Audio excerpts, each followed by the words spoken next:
And I've looked over, and I've seen the promised land. I may not get there with you, but I want you to know tonight that we as a people will get to the promised land.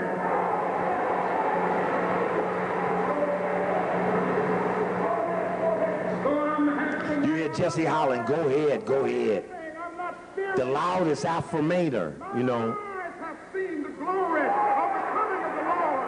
Now, as he concluded his speech, he walked behind, and there, as you see... Stop. On the shoulders. Now, what's happening? NBC, Meet the Press, the most watched Sunday news program, goes back to this moment that we're out teaching is a point of distrust and evidence of Martin's dislike to Jesse. They go right back to that spot, put him right on Rockefeller's NBC, toss that ball right up, and say, Jesse, now when I toss this ball up, I want you to stuff it home. So he puts a circle around Jesse's head and a circle around Martin's head, calls it close, and says, you were one of Martin's closest associates. What did Martin King say to you the night before he died? What's up, Black? Lewis Jackson. What did you say to Dr. King at that moment? Do you recall? Yeah, back it up and get that sound in there.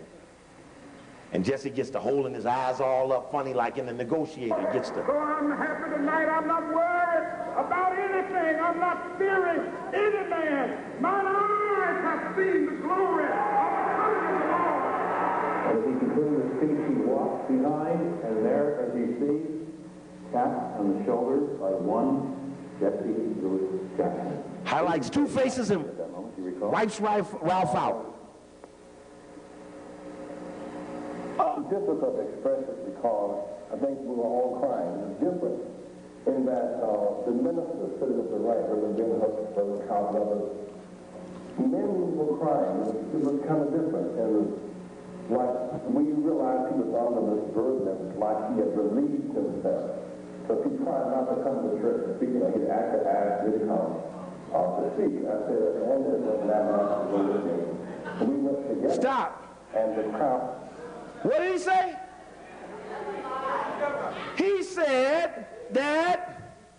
He said, as you know, it was men crying, Ben Hooks and Billy Kyles, and as you know, he asked me to make that speech that night, and I said I'd only make that speech if I can take Ralph with me.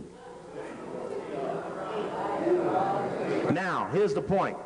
There would be no need to do no stupid stuff like that unless something else was going on that compelled the need to give him a chance to reconstruct history, to protect his face from the faceless people who got the facts. There would be no need to do this. It just wouldn't be a need. Okay, let's go back, let's hear it one more time, and then we'll pull that one out. And Dr. King came. So he got up there without notice and gave a very formal... No, you got to go back a little bit. Definitive.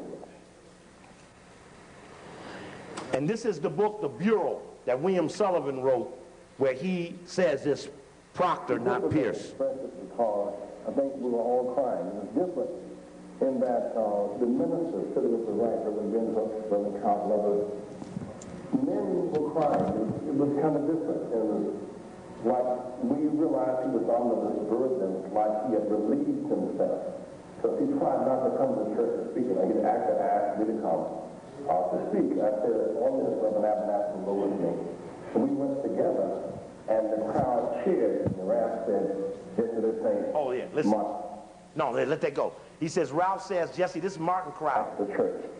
And called Bernard Lee and Dr. King. And then he says, and I went and called Bernard Lee. Instead of saying, I said, Ralph, if you ain't going to make the speech, don't call Martin, I'll make the speech. He says, Ralph says, this ain't our crowd. And I said, let's call Martin. That was just weeping and wailing. And yet eerie at the end. He almost foreshadowed his own demise. Okay, this is what you do. Put it on fast forward. Just let it run.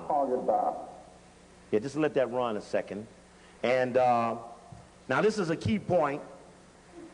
How hard have they tried to maintain and protect one of the people that they know was in on the assassination? And in 1977, this is from the book called The Man to See. It's by Evan Thomas, and it's on Edward Bennett Williams, a white man who used to own the Baltimore Orioles. If you read that book by Spike Lee on the Malcolm X movie, Captain Joseph talks about Elijah Muhammad going to Benny Williams to try to get the men out of jail who were allegedly accused of shooting Malcolm X. So he was known as a real fix-it white man who could fix a case in a minute. Big time white boy. Also chaired the president's Foreign Intelligence Advisory Board. It's like the outside intelligence people on the inside of the government. Even at one point rumored to be deep throat. That's right, yeah, just let it run. That's Posner. Stop. Let's see if we stop that. Let's go back a little bit. Let's show the face of Gerald Posner, the little mop-headed white boy. Right there. Here we go. Turn on. Let's go a little slow. Not there. That's the Mason Temple. Stop right there. That boy right there, Gerald Posner. He wrote this book right here, Killing the Dream. He wrote this book, Killing the Dream. And on the back of his book is that picture with Jesse, Martin, and Ralph, with Martin looking real puzzled. Can you see that? Okay. And in his book, Killing the Dream, he tries to help out Billy Kyles. Because in William Pepper's book, Orders to Kill, he says that Kyles is a Memphis Police Department informant. So Posner, he's going to defend Billy Kyles, and he puts this in his book. He says, Mike where? Said Jordan gained the election? He says here, Kyles told, in his book Orders to Kill, William Pepper raises the strong inference that Kyles might have been an FBI informant.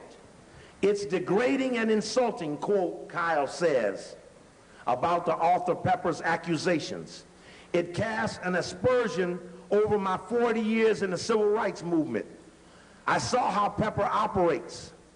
Now, he says that he's appalled that Pepper called him an FBI informant. Check. But what did I say Pepper called him? An FBI informant? No, I said that Pepper accused him in this book, Orders to Kill. See, you got to listen to them somatically. See, they're going to deny something, but they ain't going to deny what they were accused of. In Orders to Kill, this book, William Pepper says that Kyles, he talks to the police chief, Sam Evans, who was running things then. He said, Kyles was one of my informants. Billy Kyles was an informant. Billy Kyles is the one that told the police that Martin King don't need no protection that day. Okay? Billy Kyles is the one that made sure Martin King had his tie on.